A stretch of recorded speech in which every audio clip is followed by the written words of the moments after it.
All right, we want to know, is it going to be promotions that are surprises versus those that are planned out in advance?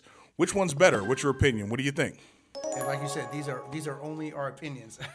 We're not coming with some objective truth, but this is definitely something we're going to talk about today. Welcome to another episode of Open Mat Chronicles. I'm 1865 Rod, black belt under Gustavo Enriquez, training out of Infinite Jiu-Jitsu, Rockland, California. Shout out.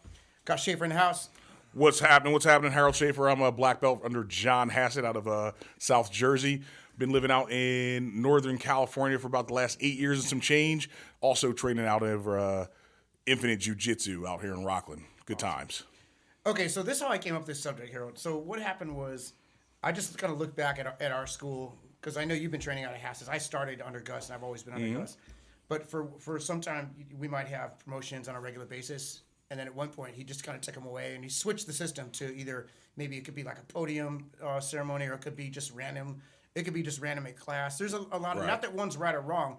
I've just seen a lot of them, and I'm just thinking like, what do you think is the best way? You know, because like sometimes like students, they don't even know they're going to get belted. I like the surprise, but then sometimes like you were saying, you tell them, hey, you're going to get your brown belt or whatever. So let's talk about that. What are your thoughts on that? All right. Well, I came from a school where promotions were absolutely scheduled. Still to this day, they are scheduled. In fact, he just did his promotion last week. We just had some new people get promoted out there in Hassett's. I like the idea of giving people the heads up, mainly because you want to be prepared. You want to be able to, if you want a family member or somebody to show up and say, hey, you know what? This is why I've been away from the house for so long. Like, you know, you're like, oh, you're choosing jiu-jitsu over me, blah, blah, blah. You know, I mean, those are arguments that really happen in households. Yeah. And it would be nice to be able to say, hey, yo, you know what? Check it out. Come see what I've been doing. Watch me get promoted. Not only that, a lot of times you'll throw a seminar in there. You'll have like way more people. It's a good, big, giant get together versus just whoever happens to show up in your class that day. Yeah. You know, like I get the appeal of a surprise promotion, but to me, it feels better to know that you're actually getting a big spectacle, a production about it, you know, when promotions come. Well, what if it's kind of like a blend of both? Okay, so you have a scheduled ceremony, but you're saying that the guy should know that he's getting belted, because what we do at our school is that, well, you know that I don't know why I'm telling you. We have a scheduled ceremony, but people don't really know they're going to get belted, which I think I kind of like that. And the reason why is like I saw a video, actually it was today. It was like one of those Gracie schools, and this chick she was at 4-stripe purple, and she randomly got her brown belt. Yo, her face lit up like a candle. She was so excited. And I can kind of relate to that. It is a cool feeling when you don't know and you're like, oh my God, I got my brown. You're elated. Well, so I guess what I really mean is know there's going to be a promotion. Oh, right? Yeah. Now. Okay, so we agree. There should be you don't like the random like. I don't necessarily I'm not a fan of just I just happen to show up and you know what? Oh, there's some people who I actually rarely even train with, but they get to experience my promotion, and I really don't even deal with them. Like I would have much preferred it had been my little crew of people that I always train with. You know, you might have like, oh, this is my hit squad, and we're always together, but you happen to come in on a random day, you miss it. and you get promoted, and you're like, oh shit, you know what? None of my people actually got to see it. Or the guy that you've taken under your wing. You've trained this guy for like 2 years, right? Ready to get his blue belt, and then you happen to not go in that night and get his blue belt, and you're like, that's my little protege. Yeah, exactly. And I think that's rough, man. I don't like that, honestly. So don't do I that. respect. Well, yeah. I mean, that's the worst one. I say don't do it, but I also get it. Look, all right, great example, like what you were saying, right? If there was somebody who came in new, right? Let's say I'm teaching a class. I'm like, oh, I teach on Wednesdays or whatever, right? And this person, their introduction to jiu-jitsu was me. They showed up. I'm the one who greeted them at the door. Yep. I'm their first person who's ever taught them a class, and they love how I teach and whatnot. But it's not my school, right? So I am constantly pouring effort and energy into like building this person into like, you know, a little jiu-jitsu killer, right? Yeah. And I'm like, oh, this is great. This is great. They like it. I like it. We're having a great time. You know, hell, they do a lot of the moves the way I do them because I'm the one who taught them. Yeah. And then, like you said, it might be like they're coming all the time, they're there all the time, but I'm the one who's really, really invested, Yeah, right? you kind of shape their game. Yeah, and then I look on like Facebook or something. I go, what the hell? It's like, oh man, Billy got promoted because I was out of town that day and I didn't get to teach. Fast. But the owner decided, hey, we're going to promote him today. Yeah. Again, it's their school. Yeah. Ultimately it's their student. Yeah. But then you feel like, I just got left out of something that I would have really had enjoyed being there, And it happens. It is what it is. So I think that's the absolute, and this is just my opinion. I think out of the three, that's the worst way to do it. It's just randomly, just one day at a class. It could be a noon class. It could be an evening class. It could be any hour. It doesn't matter. Just randomly after school, here's your belt. I think that's the worst way because, like you said, for the reasons you just outlined, it's just too many people that are invested in that student that may not be there. Okay, so now let's talk about the podium. That's kind of legit. Okay, so I'm kind of mixed on this one. That's obviously, the guy wins his match, whatever. He's got his gold medal, and he gets on the podium. But that carries risk too. Yeah. What if he would have got silver? Right. Well, right? So what do you think about that one? The podium promotions, they're cool, especially if you're dealing with someone who wants to be like that super competitive jiu-jitsu player. If they want to get out there and they want to always, they want to compete at this level, compete at that level, and they're like, yo, you know what? I've already won this championship, that championship, this one, and this one, and this one at blue belt, and there's really nowhere else for them to go. Like maybe they've won this blue belt division 3 times already. It's like, all right. How many times do you want him to keep going in and just like beating the dog shit out of the same people, right? He's obviously in a blue belt. Right, yeah. He's like what we talked about before. He's the best blue belt in the world, right? So if that's the case, he gets up on the podium and it's like, man, I'm doing great, blah, blah, blah. Maybe his girlfriend's there and she gets to see it and then the instructor's like, hey, by the way, they tie you up. And it's cool. I remember Kyotera. He was telling a story, and I was actually it was a pretty touching story, right? He was talking about he's kicking ass, he's winning all the time, right? At brown belt, he's beating people down, beating them down. He's handling his business, and his coach was just never promoting him. And he's like, man, he's like, I'm constantly on this winner's high. And I keep getting up on the podium, and I get nothing. And then it had just, it didn't go his way one day. And he got up there. He had taken an L. He got second place, right? And that's when the instructor went up and promoted him. And, and he said, he was like, yo, and it messed my head up. He was like, what's going on? Why? Like, why promote me on a loss? And part of it was a matter of humility. It's like, dude, you're always beating everybody up. Yeah. So that's great. Yeah, we know you're already ready to be a black belt. That's great. We needed that little bit of humility just so you could just so you can see, okay, all right, I still have things I can learn. Even with this black belt on my waist, I can still do better. I can still grow. It's a terminal belt, but there's always more to learn. So that was a good story. I like it. If you ever get a chance, Google that Kyotera black belt story. It was a good one. Well, then also too, it's a gamble, right? So have you ever seen a guy get promoted on the podium, winning silver? Like, can that happen, or does it have to be? That's what happened. That was his instance. Oh no, but that was a loss. But that was like that's like an anomaly. But I mean, let's just say you're going for the wins. It has to be gold, so then you're kind of risking it because, like, what if my guy doesn't win? Then do you not promote him again for another? Like, how do you deal with that? That's when I'm not. That's rough too. So that's the catch-22 of that whole thing.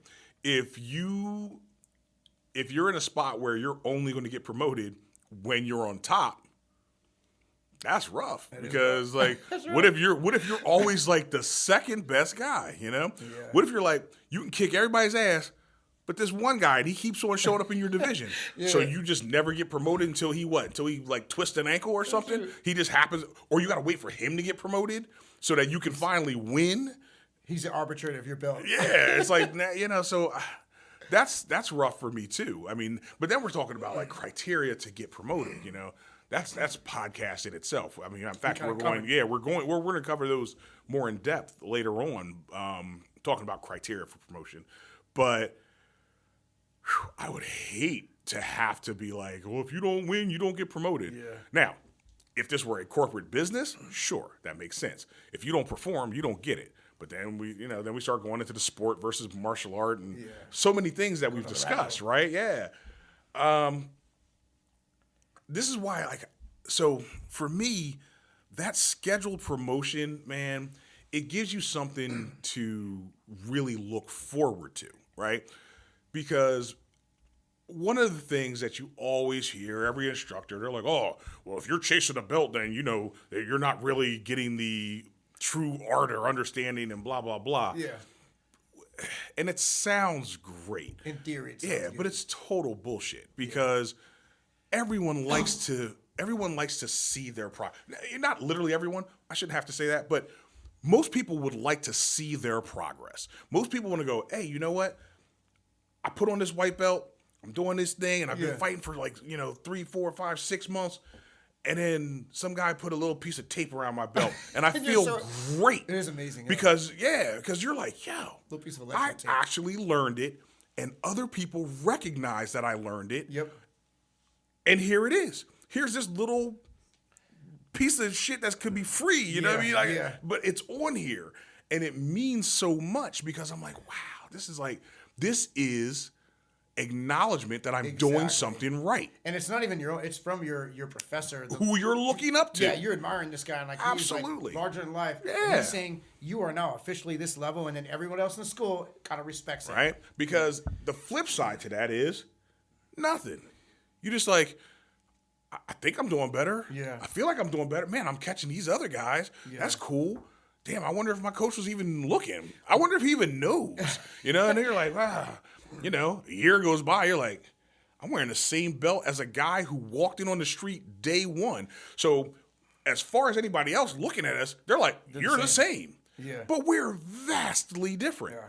And it should be recognized because here's this day one guy and here's this day 600 guy wearing the exact same belt. So you're in favor of stripes? I'm definitely in favor of stripes. I am too, actually. And the stripes, again, for me, fit really well into a structured, repetitive promotion process. Yeah, I agree. You know what I mean? Like, I think we used to do them I think we had, for a while, it was every 3 months. Yeah, and I know a lot of places do 6 months, but it was every 3 months for a reason. Because when you broke it down, every 3 to 6 months, or it's 3, 6, 9 months, or even 3, 6, 9, 1 year, somebody within your school, if your school's big enough, somebody in your school is either getting a stripe. If it's a white belt, every 3 months, roughly, you'll get a stripe. So that promotion comes, you've been around for 3, 4 months, you're probably going to get a stripe as a white belt. You got your blue belt, cool. You did another 6 months, 7 months as a blue belt, you probably got a stripe coming.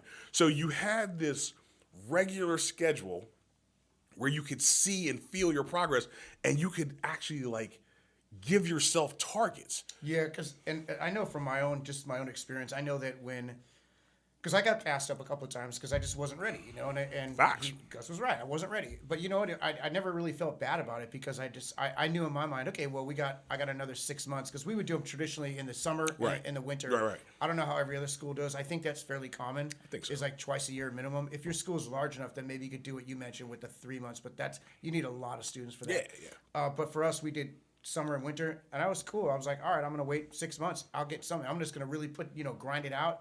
Go to more classes, study more, watch more YouTube videos, and I'm going to try to improve, and then I would improve, and I would get my belt. But if you go a year, you're like, oh, man, you're a little deflated. You're like, dang, I got to wait another year. That's rough. I'm talking maybe on a higher belt, it's not necessarily as deflating, but if you're a white belt, a year's a long time because you need to see the fruits of your labor, basically. Yes. Otherwise, it's too easy to just become discouraged. Yeah. Look, that's why blue belts disappear, man. But see, I still don't get that. I understand it intellectually, but I don't get it emotionally. Like, how can you work your butt off? You get it, and then they just bounce. Maybe that just was their goal. Their goal was just to get a belt. Well, for some, yeah. But here's why some people bail. It's because it was really hard to get to that point. And now they're like, man, I sat at white belt for about a year or so, and it's like it was kicking my ass. So now I'm going to sit at blue belt for the next 4 years, and they're just not ready for that kind of commitment. You know? You're right. So they're like, nah, man. They're like, I'm not going to see purple belt for years. Wait till they get purple. They're going to be sitting there. Right, and they're sitting there even longer. Purple belt purgatory.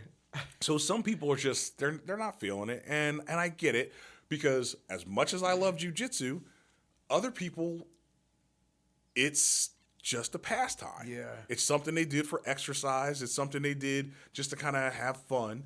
And you start throwing in all those injuries that came with it. You're like, oh shit, I wasn't trying to do something that's going to have me limping for the rest of my life. And I respect that too. Yeah. I totally respect that. It's like, yeah, dude, you could have just go play a pickup game of basketball or something, and you can get exercise. You won't be able to fight really, but you probably won't get your freaking knee twisted out from a heel hook either. You won't tear your MCL. Yeah, I mean, you could, but it's less likely. Actually, probably. you could though, right? Yeah, in basketball. They turn. Yeah. Well, then just go lift some fucking weights, dude. That's really go lift weights and do like P90X. I think most of those, but you know what's funny?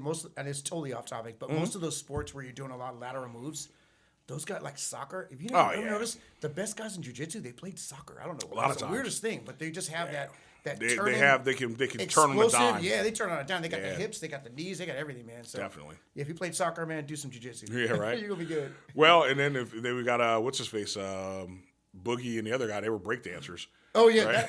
I can see like okay. Apparently, breakdancers are really This may sound good. crazy. You tell me Michael Jackson wouldn't have been a good jiu-jitsu practitioner? I think he would have been He good. would have been legit. Yeah, he's probably flexible. He's probably quick. He knew where he was He could just look at the move and instantly do it perfectly. He's all smooth. I can see that. Yeah, Michael Jackson. I can see Michael Jackson being a good jiu-jitsu guy. Yeah, that'd be good. I mean, he's a skinny guy. He's built built for it. Yeah, you can just slap that freaking X choke on you. I can see it. So all those jokes that Eddie Murphy used to say, like, "Oh, I'm gonna beat," but he probably could legitimately have been good. I mean, he used to roast him because he was a dancer, dude. He was a dancer and a singer. He wasn't a fighter. he didn't come off as a fighter. So I'm not co-signing that. You never underestimate anybody. You got that I crazy try never. side Yeah, right? I don't know karate, but I know crazy. Yeah, that's it. Heck yeah. But so I do have more though, even on this on the idea of this, the surprise promotion, right? Because when you do have the surprise promotion, though, I mean, this is the plus to it. Some people will always just stay on their grind, and they're like, hey, you know what? It's going to come when it comes. And that may actually help them focus on just do better. Just get, like our boy Chin, he used to always say, just get 1% better every time you show up. 1% better. Chin? Oh, yeah. Shout out to Chin. Yeah, for sure. Yeah, he's like 1% better every time you show up. Everything you do. It's like you don't have to set the world on fire today. Yeah. Just get a little bit better. Yep. And if you keep showing up, just getting a little bit better, a little bit better, a little bit better, that's legit. That's totally legit. You know what? There's a book called The Compound Effect. Actually, you know, I think Sandra gave me that. Gus's wife gave me that book. That's a great book, The Compound Effect. I would highly recommend it. It's talking about little changes that you implement daily that you don't really notice them, but at the end of like a year, you've made this huge change. So shout out to Sandra. Absolutely. Yes, the first lady of Infinite. Right? So yeah, you're for sure. You won't even notice it. To you, you're like, this is just me. I'm just doing the thing, right? And it's really noticeable when you see somebody who's taking some time off. There's somebody you're like, oh, me and this guy, we started at the same time. We're pretty much equals. And then for whatever reason, he disappears. But you're like, oh shit, my boy's going. But you keep doing your thing. Unless and then they Trevor. come back. Unless it's Trevor. Yeah, I mean, listen, there's always the anomaly. There's always going to be somebody who, But on average, if you got a guy, regular strength, regular everything, and he's doing good and you're doing good, and then he disappears for a while and then comes back in, and you can see the difference. You're like, oh, I just ate this dude's lunch. I was like, in my mind, I was just getting ready to have like a super fight. Yeah. It just didn't turn out that way, And so if you have a coach, professor, teacher, whatever, who does sensei, bow to your sensei.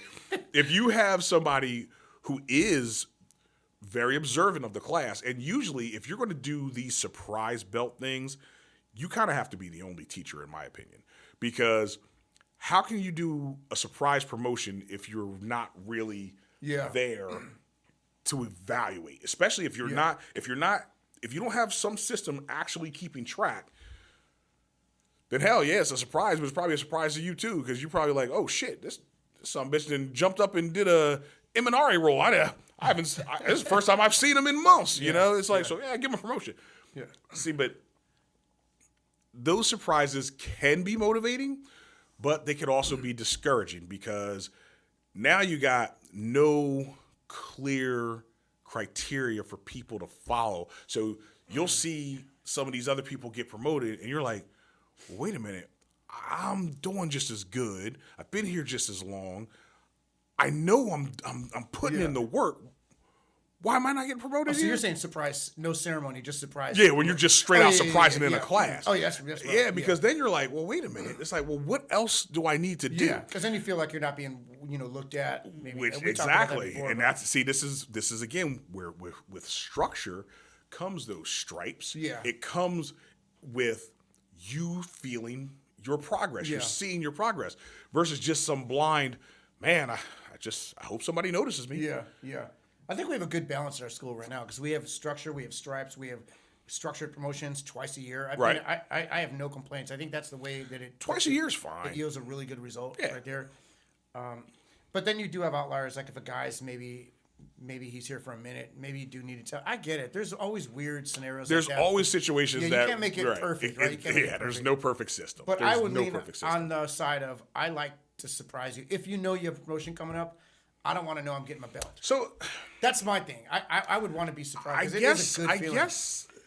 But here's the issue, though. Here's the thing. Okay, so we're dealing in the scenario where we have a structured ceremony. Right. If we have a structured ceremony, know it, but you don't know you're getting belted. Well, but that's kind of bullshit, because no, I'm saying it's kind of bullshit as in you're going to know, because if you have a structured system, you have stripes. If you have stripes, then you recognize where you lie on the freaking continuum of promotion. So if I'm a blue belt and roughly every 6 months I got a stripe, and I was a blue belt, boom, 6 months, another 6 months, there's my year, 6 months, another 6 months, I've been a blue belt for 2 years, I'm training regularly, another 6 months go, why the fuck wouldn't I be promoted? And here's my counter to that, because there are those guys that we've had, we have some right now, right?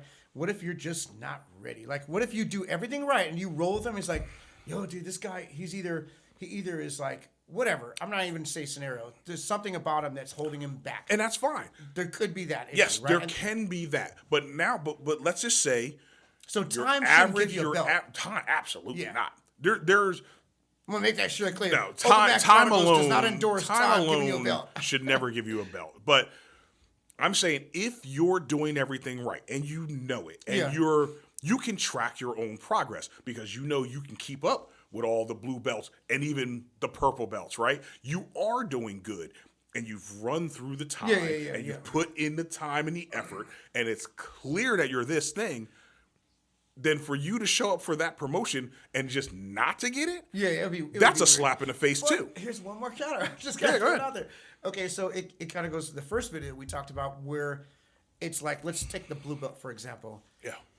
He doesn't necessarily know what it takes to be a purple belt, because he's not a purple belt. Where the black belt instructor can look down and say objectively, hey, I see this thing in you that's holding you back. Mm-hmm. So even though in his mind he's kicking everybody's butt, he's doing a good job, there may be something he's not aware of, because he's only been training for for 3, 4, 5 years. But this black belt's been training for 20 years. Right. Like, no, I see something in you. Or maybe I want to make you a little bit better. I know for you got more in you. And a lot of times you get held back, and it's for your own benefit, basically. It's a compliment sometimes. It can be. They're like, it's a compliment sometimes to get held back. It's like, no, I know you got more in you. And it can also be very discouraging. It can be discouraging. And it can be like, and then you can say, okay, well, you should just persevere, have the intestinal and mental fortitude to stick with it, blah, blah, blah, blah, blah. But you're human. Yeah. And this comes back to, now I'm doing everything right. Yep. I can outpace people belts above me. I show up. I know the moves. I could teach these classes because I come so often. And you still decide not to let me have it because maybe you see something in this one particular obscure move that I never used that I should learn.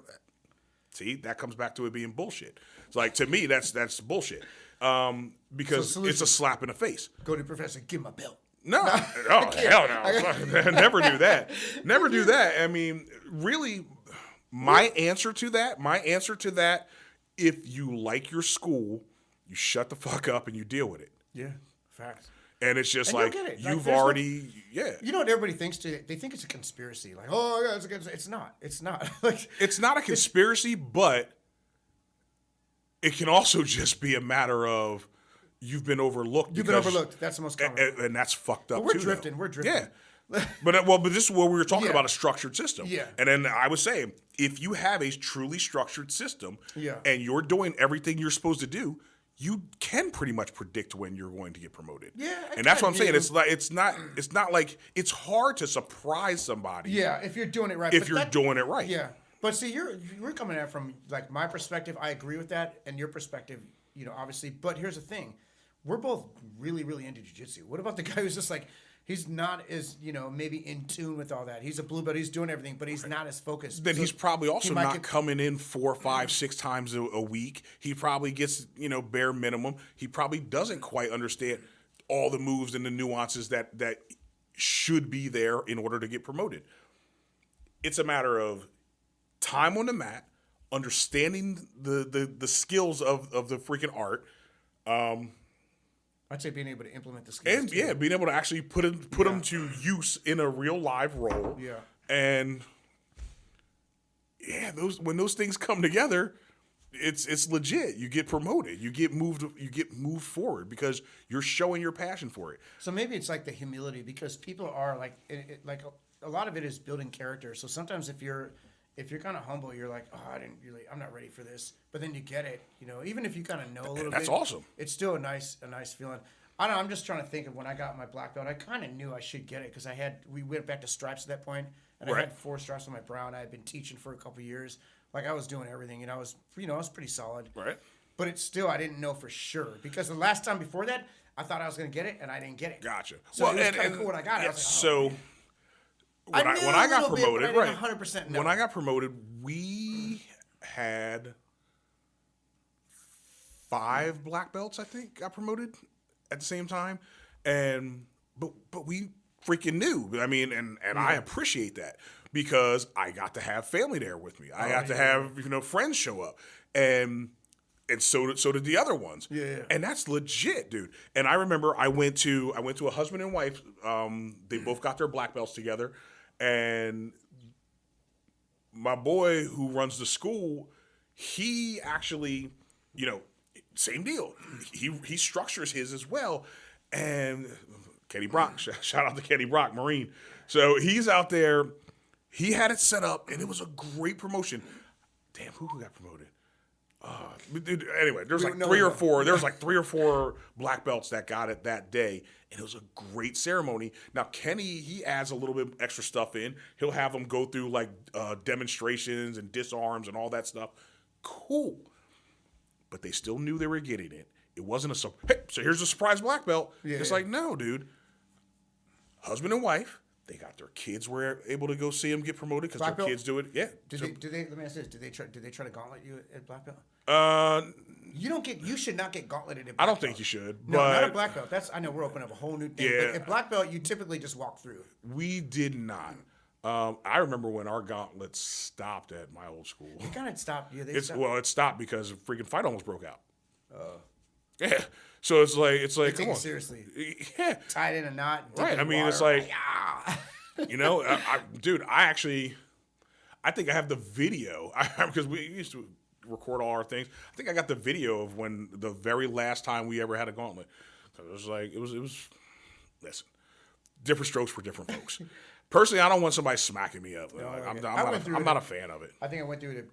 Well, I went through it all of them. Blue. No, I missed one. One I missed. But I went through the blue and brown. Brown was rough, dude. Oh, man, brown was rough. I don't know. Listen, I pledged in a fraternity. There you go. Oh, you got a burn mark. That's worse than I don't push the idea Imagine in if they branded you jiu-jitsu. black belt brand. Yeah, right. We'd have about 80% fewer black belts. I think we have a lot of dropouts then. Yeah. I don't know. to each their own with that. It's a big old Omega. Yeah, it's there.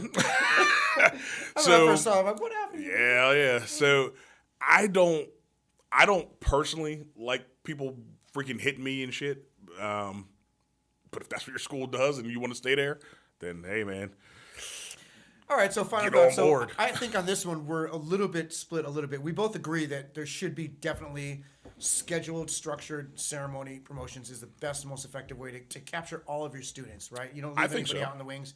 But I kind of lean more towards I like the surprise, like I like the structure, but then I like maybe the guy not knowing he's going to get your belt, and you're leaning more towards telling the guy so he can bring his family one. And they're both valid. It just really depends on. I don't think there's a right or wrong. It just depends on what you like. It is. It's just what you like, or it's what you're willing to accept from your school. And honestly, people who when they just join, they really don't know better. They don't know one way or another. They just accept the reality that's given to them. Yep. That's how I would. So it's like you're going to just do with whatever the hell your school does. Yeah.